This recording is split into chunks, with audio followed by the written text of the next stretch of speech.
What's going on, you guys? Welcome back. So in this video, it's actually going to be a bit different from the usual content. It's going to be an interview with a business owner by the name of Kaz. So Kaz actually owns a digital marketing agency that does well into the six figures every year. He has a pretty interesting story about how he found entrepreneurship, but we don't really talk too much about AI in this episode. It's more about business ownership, entrepreneurship in general, but it's a great conversation nonetheless. So don't forget to leave a like, comment down below, and subscribe to the channel, and turn on the notification bell so you can be notified every time I upload a new video. With that said, let's get into the interview.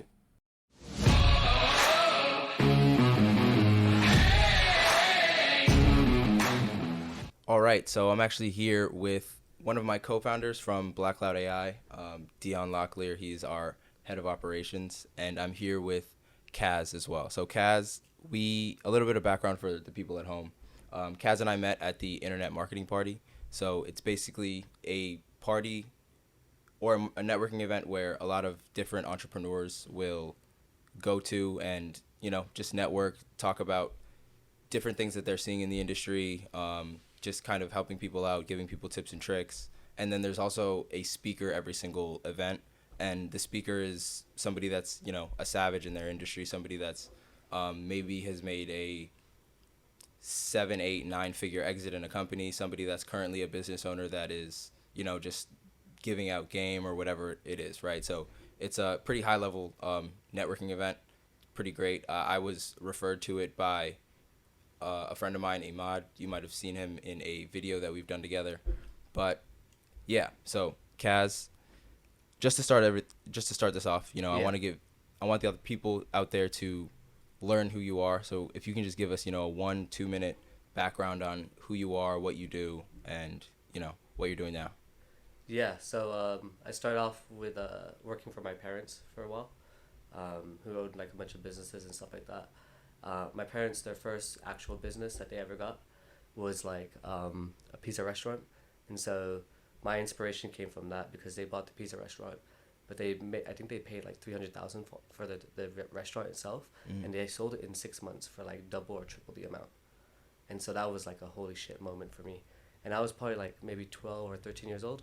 And so when that happened, I was just kind of like, wow. So I wrote a whole essay on that in like junior high. And then from there, it just kind of like, it made me enjoy the idea of being an entrepreneur because I was like with them the whole time. Like they would do business plans and stuff like that. And I would just watch them do those business plans. So then when I came back from the UK, when I left at 20 and I came back at 25, I was helping my dad out again, running his like 7-Eleven in Norco, California.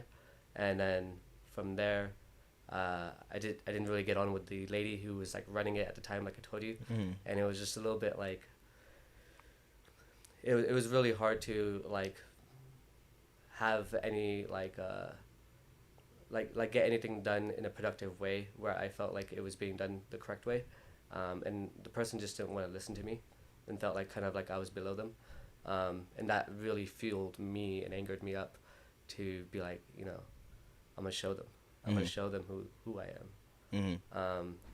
And prior to that, like the whole way I got into this was one of my best friends in the UK. Is I don't know if you know who Iman Ghazi is. Yeah. So yeah. Iman Ghazi and him were like friends before, and Iman Ghazi gave him the course for marketing and stuff like that. Wow. So when he tells me about this in 2018, I'm like, whatever, and thinking kind of like the way I thought before, where you take an online course but you don't really know how to apply it to actual life. And he ends up making like 15K within the first 6 months. And like, wow. He shows me on his PayPal, he's like, oh bro, I made 15K. And I'm like, holy shit. Cause I remember him in the beginning, first month or two, we would talk every day, and he would just tell me like his like journey and everything that he's going through, and he's trying to like put stuff together. And I'm like, wow. So, fast forward like a couple years later, 2018, so 2020, basically 2020 is when I started the agency. Actually 2019, so a year later.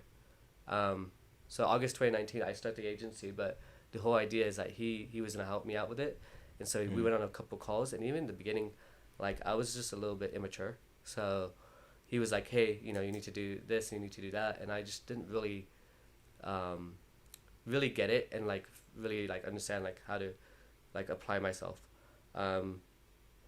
And then I just told myself, okay, you know what? I can't even sit down. So I'm going to do like 15 minutes a day, if I can, at the most. And just sit down for 15 minutes, stand up for 5 minutes and walk around, and to like get myself to like sit down and just do the work. It was really difficult. Almost like as if I had ADHD, but I don't know if I do because I've never been diagnosed. But then, yeah, no one really believed in like the entire concept. So my parents thought I was crazy. My uncle thought I was crazy. The only So two. that's Yeah, interesting. That's yeah. interesting because, so you mentioned that your parents kind of had their own business. They were entrepreneurs in the sense you grew up watching them, do these business plans and work on their own businesses. But at the point when you were ready to start your own, they didn't see the vision.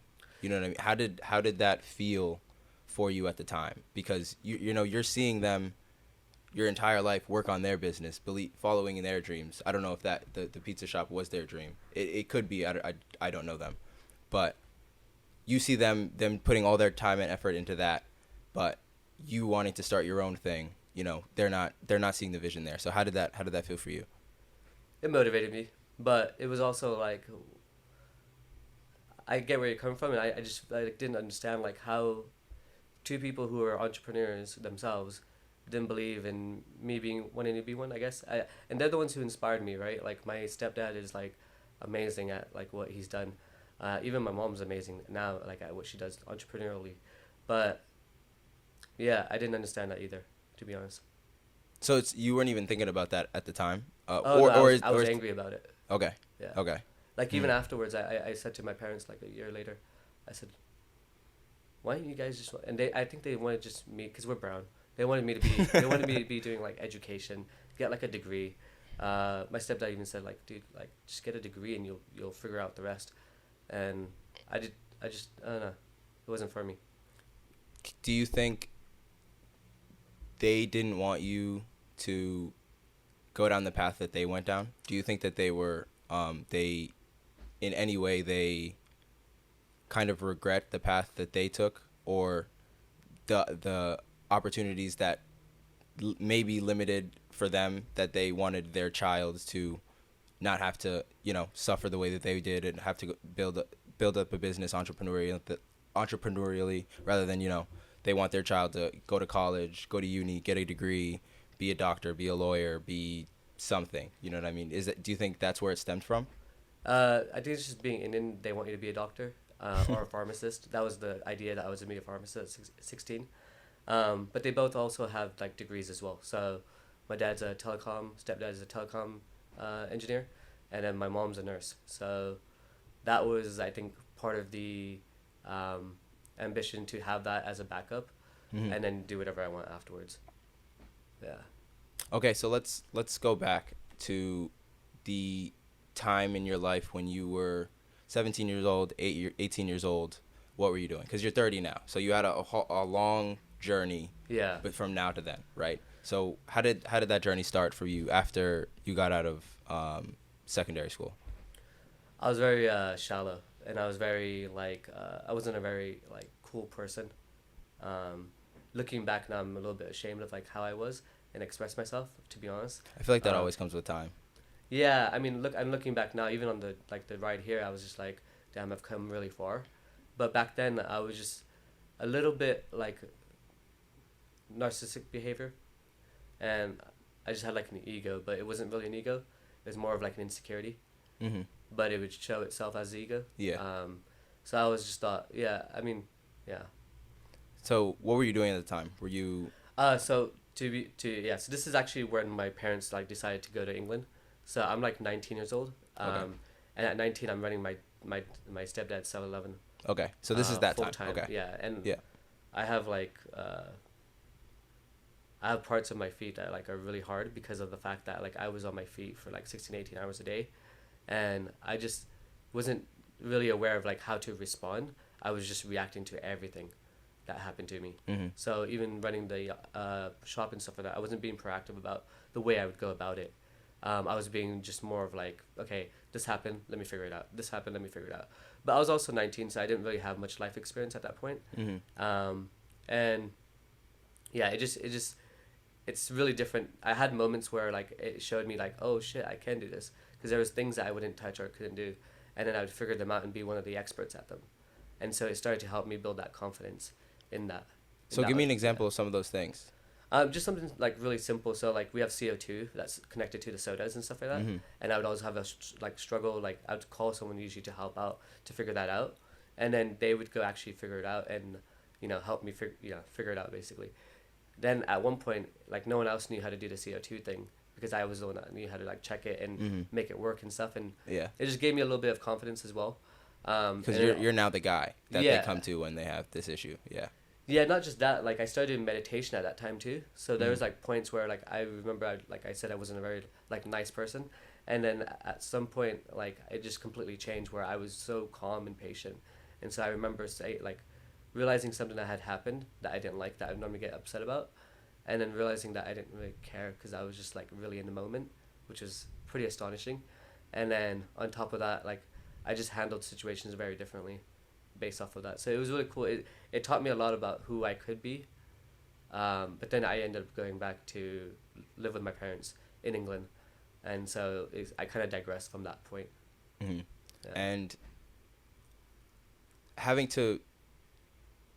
what was it like to kind of go backwards in a sense where you're going and living with your parents in England?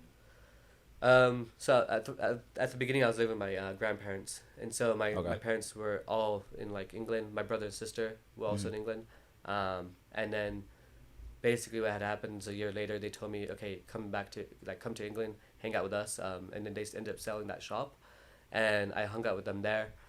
We lived in London for the first year, and then the second year we moved to Leicester, where we were for the remainder of it, which was like 4 or 5 years for me, 4 years for me, and then they bought another business there. So it was like, okay, again, we're doing the same thing. Yeah. We're running it.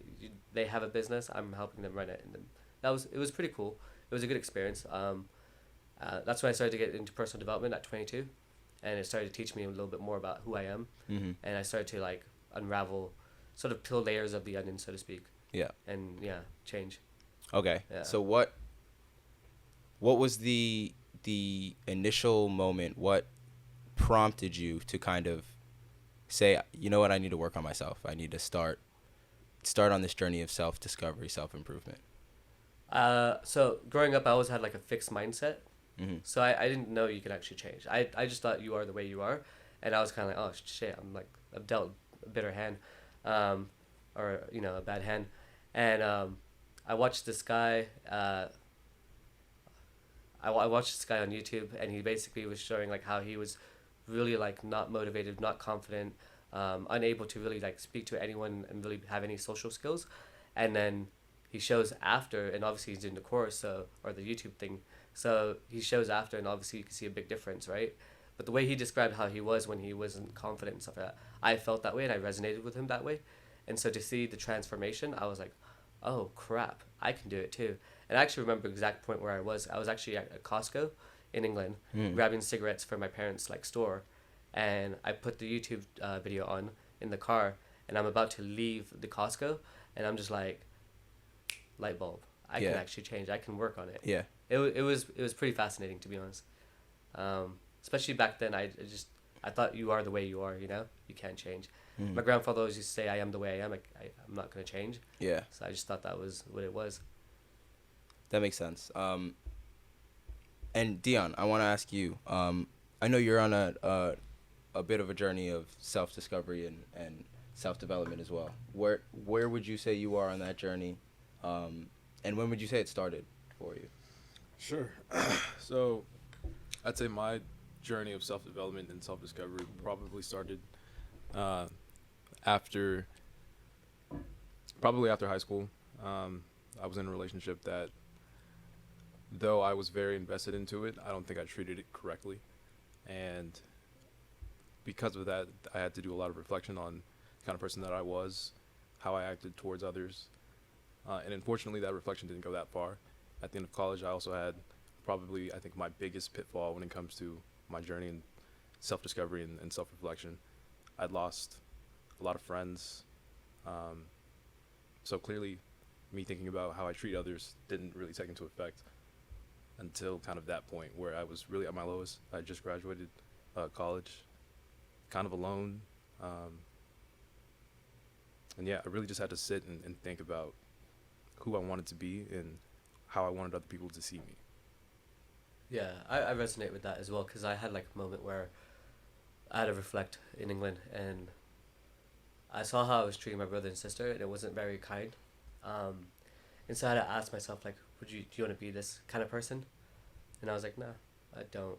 And then I had to ask myself, how do I want to be remembered when I die? And that really like helped me articulate what's like my values and stuff. Mm-hmm. You know what I mean? Absolutely. And then there's also the piece of you have a version of yourself that you'd like to eventually get to. Yeah. You know what I mean? And Yeah. it's having where you are, sitting in reality, and then looking at the ideal and seeing the disparity between the two. It can hurt, you know? Yeah. So let me ask you this: was that did it feel overwhelming, the gap between who you were and who you wanted to be, or did you feel like, yeah, it'll take some time, but I got it? Both. At first, it was definitely overwhelming and it was disappointing, especially if you live in delusion, a grandeur of delusion at times, and you think that you're way further along than where you actually are. It's important to be honest with yourself more than anybody else. It's important to be honest with yourself, because if you're not honest with yourself, you really can't make changes going forward. Yeah. So after I was able to kind of overcome, like, damn, I'm not him. It was just a matter of, well, damn, I'm not him yet, but I can definitely be him, and I want to be him, and I will be him. And that was satisfying and a weight off my shoulders, that realization. So what steps would you take to, bridge that gap, right? Either of you. What steps have you taken to kind of change your mindset, to kind of help yourself believe you can be who you want to be and get you closer to being that person? Well, I think I said the first step already. It's just honesty. Really have a deep reflection on where you're at, what you're doing, and if what you're doing matches up with where you want to be, And from there, you have to be consistent about making those changes that it takes to get to that step and get to that point. But also, that mentality switch is a big thing too. Once you can kind of switch your mentality and your framework, it's a lot easier to move in the right direction. I think also what's important is that you said yet. Like, that's really, really important. Like, knowing that you're not there, but yet you will be there. And, like, it hasn't happened yet, but it will happen. Right. To answer your question, though, I think it's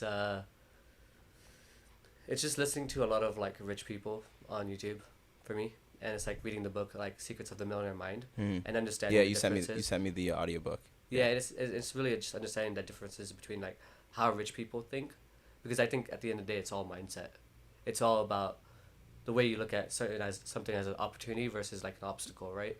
And also understanding that like consistency matters, right? Being consistent. Like up until I started this agency, I wasn't consistent at all with any of the work. I was just like, I tried a lot of things, but I never really achieved anything. And so for me to actually go in and be like successful, it was just, I'm not saying that I am, but like it was like a lot of consistency. No, you can pat yourself on the back. You are successful. If you think back to who you were when you were 19 years old, would the 19-year-old version of Kaz look at you today and be like, "You're successful"? I'm glad you are where you are. You're ahead of where I am. I would be proud to turn into the person that you are. I'd definitely be proud, but I also see a lot of potential. Like, that's fine. There's always going to be more potential. There's always going to be another goal. There's always going to be something else that you want to achieve or to attain. But if your past self can look at you and say, "I'm proud of you. Thank you. I'm happy that I'm you." Yeah. And I know that I'm going to turn into that. That's success. You've taken the steps, and you probably haven't realized it, or maybe I'm not sure if you do or if you don't, but I know for myself, you might not always realize how far you've come just because you're with yourself every day, right? Like if you go to the gym every single day, you take a picture in the mirror every single day. The picture from today and yesterday look exactly the same, but the picture from today and a year ago look completely different. You know what I mean? It's the exact same thing when you're working on yourself, when you're bettering your mindset and things like that as well. So so stand on it. You are successful. Don't downplay that. Yeah. No, I appreciate that. Of course, you should. Yeah. You should. Your internal talk, your internal dialogue is very important.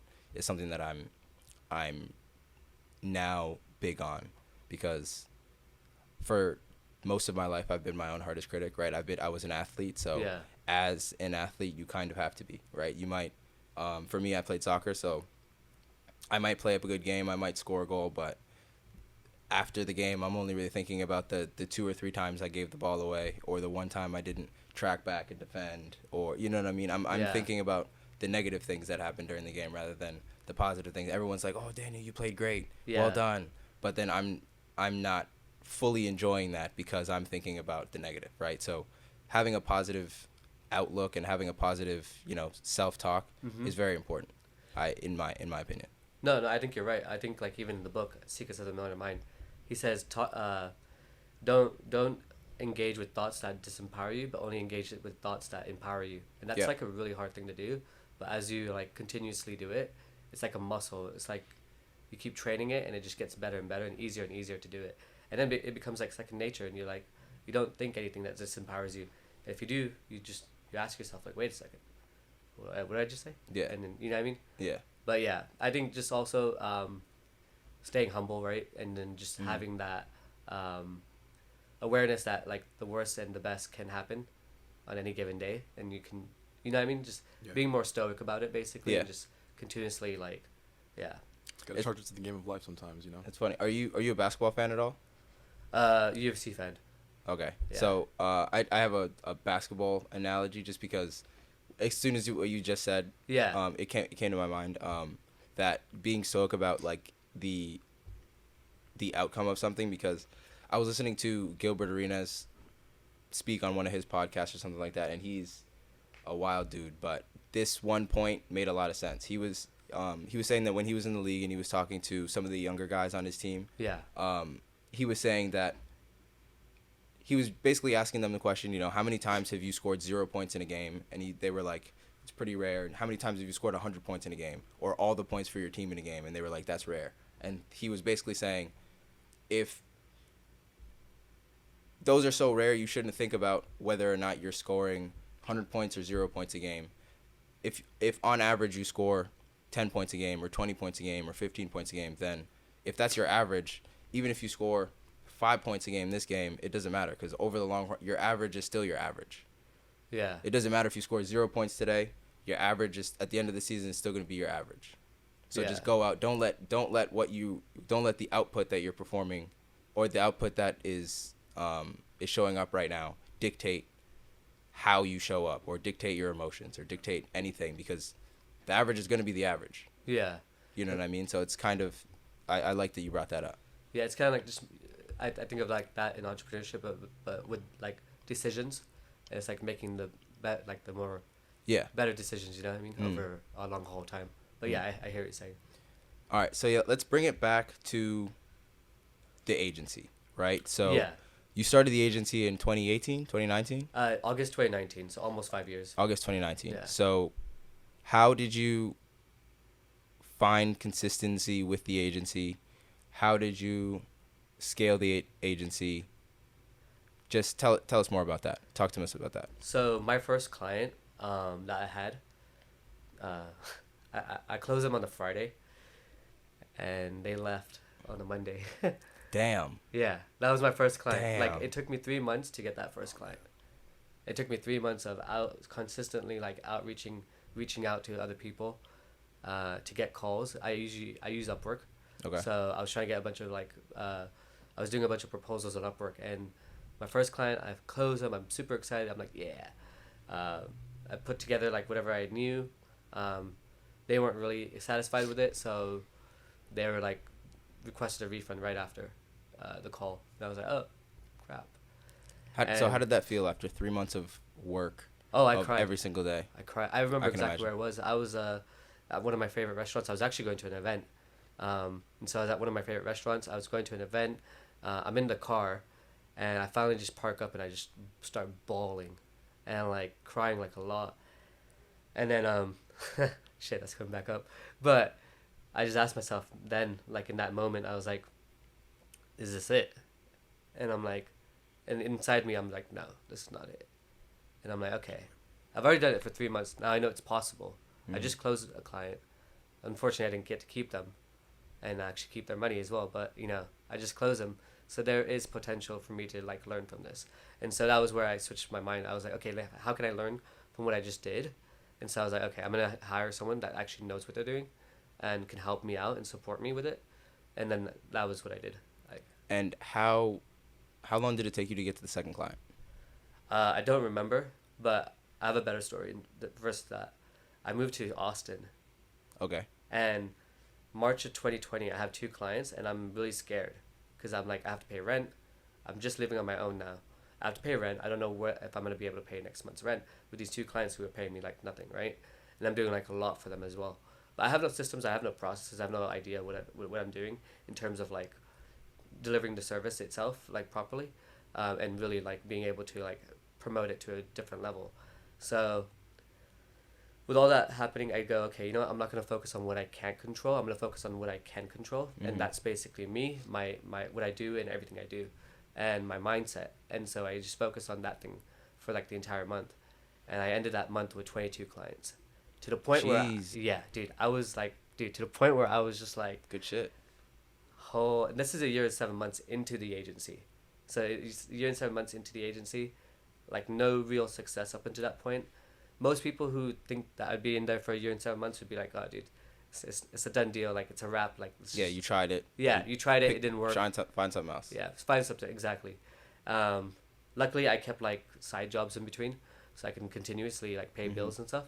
But at this point, I was like trying to go all in, and yeah, 22 clients at the end of that. At the end of that, I didn't know how it was gonna go, but touch with it, it worked out. So, yeah. That's what's up. So why did you move to Austin? I moved to Austin just because I wanted something different. I'm a big fan of Joe Rogan, so I was listening to him. And so I took a trip up to San Diego when I first started. I closed my first 3 clients after restarting like multiple times. Because from that gap, from that first year, I think I, in a sense, failed, if they would like to say that. I don't think failure is a real thing. It's just how you look at it. But technically, like, yeah, I failed like maybe 5 or 6 times at that point. I even started a partnership with Indian, like, people in India. That didn't work out yet either. So this is my like 5th time or 6th time restarting again the agency.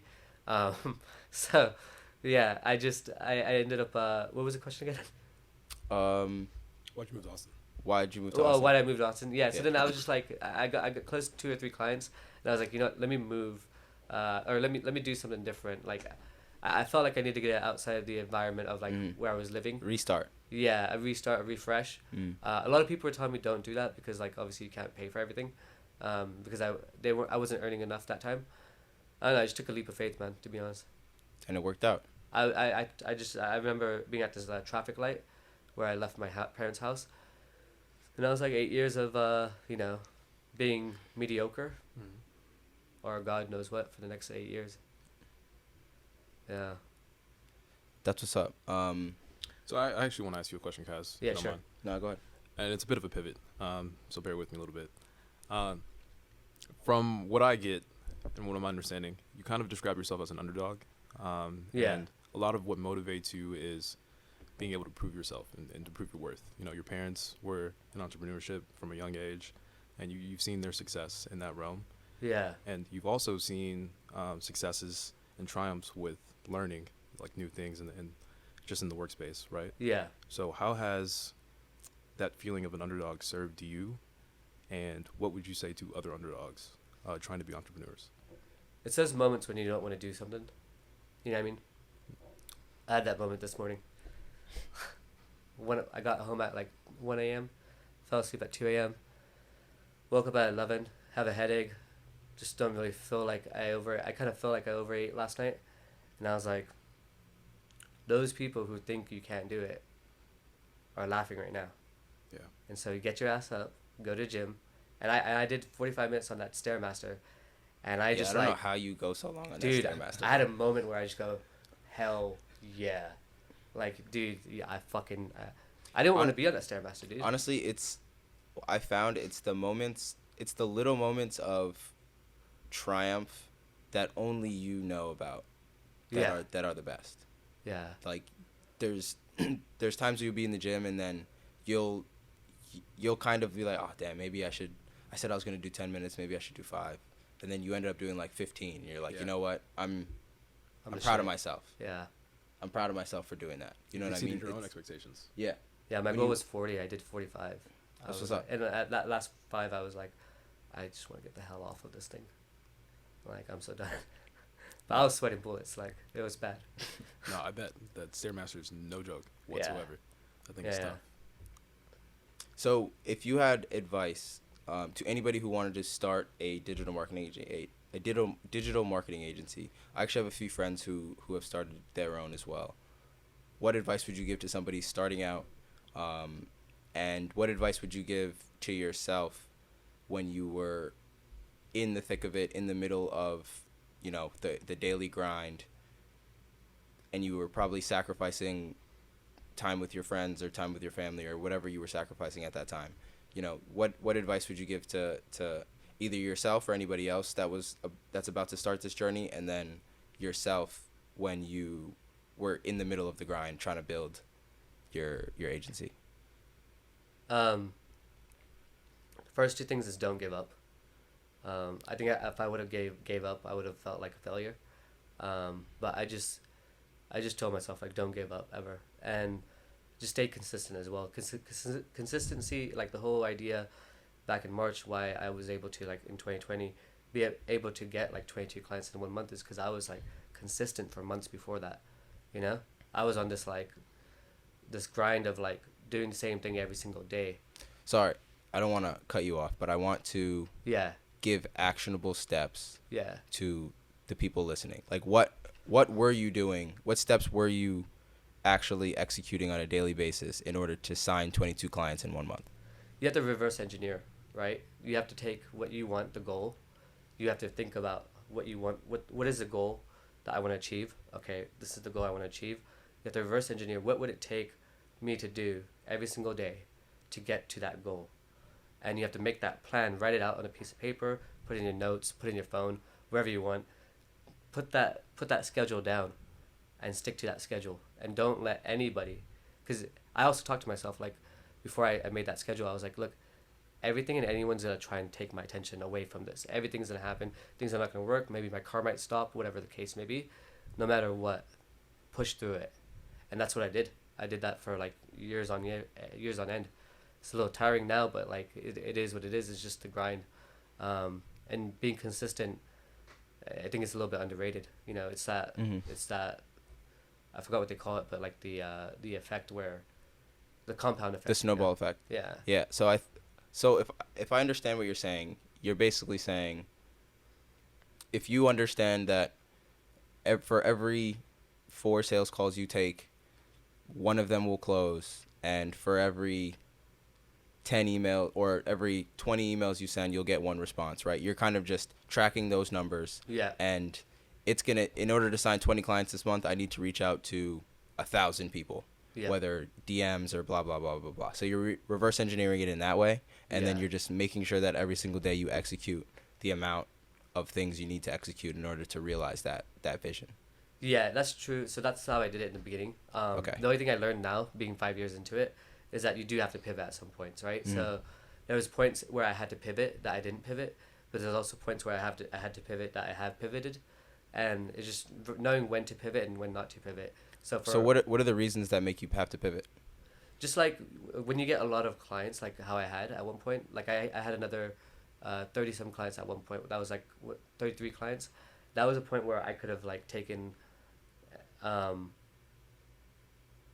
the entire like revenue that I was earning at that time and reinvest it in hiring better talent, right? Mm-hmm. I didn't do that. I made that big mistake. Why? What was your reasoning at the time? Why Was so why busy, didn't dude. I had no systems in place. I had everything on the back of my hand.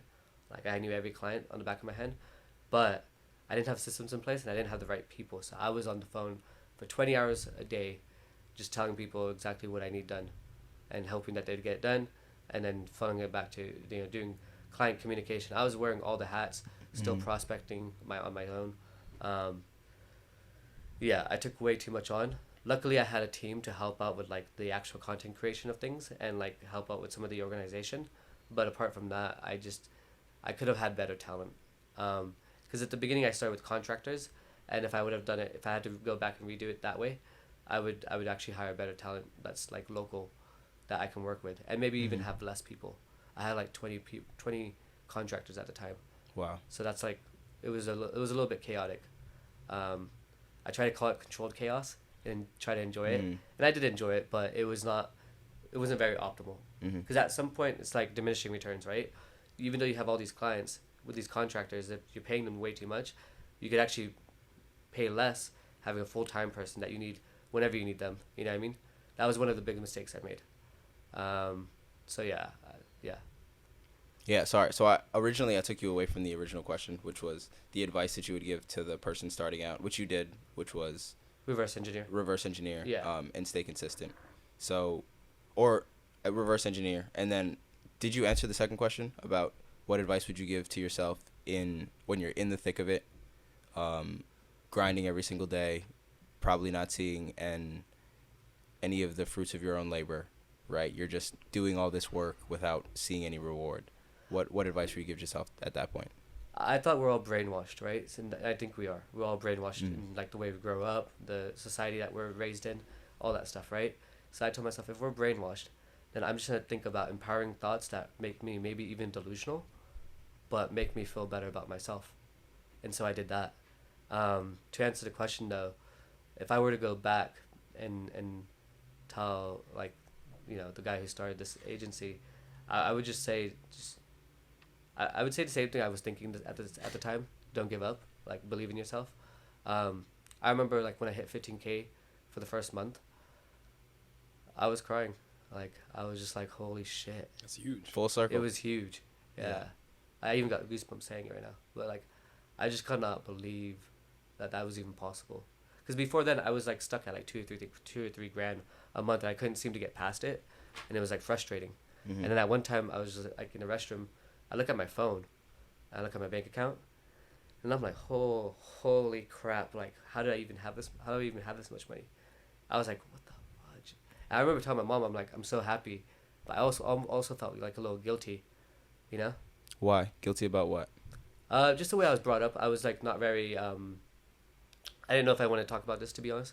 But, not, like, my stepdad, it was, like, really difficult growing up. Would you say? Sorry. We don't have to, if you don't want to. I'll get into it. It was just really difficult growing up. Like, I felt like I was never understood and never acknowledged for doing whatever I could do that was good. And if I did do anything good, it was always like the goalposts would move down further and further. And it was just really frustrating. And so, like, that was, like, a lot of, like, my fuel for me to, like, start what I started. And I had the same thing with that lady that I worked with at the 7-Eleven. And I was just like, I'll show her. Yeah. I will show her. That underdog feeling. Yeah. That feeling of needing to really prove yourself and she show thinks her I'm what you're stupid, worth. you know? Yeah. Like, sorry, let me cut you off. But No, you're good. Keep going. But yeah, that's it. No, that makes a lot of sense. I want to get a better sense for where you are currently in your entrepreneurship journey. So I like to think that entrepreneurship is kind of a journey of self-discovery. Yeah, 100%. Where are you in that journey now? Like, what problems are you currently facing? Talk us through that.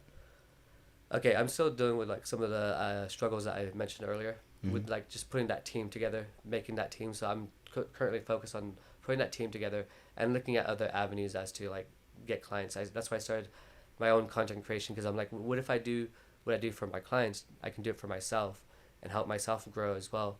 And then and I love it, because, like, now I go back and on these sales calls, I'm like, hey, this is what we need to look at trending videos. And then I can show them the ones that, like, I copied and be like, look, this is what I did because of that. And it's a little easier to explain it as well. And so that's why I'm developing more content. That's why I'm on the the podcast with you as well.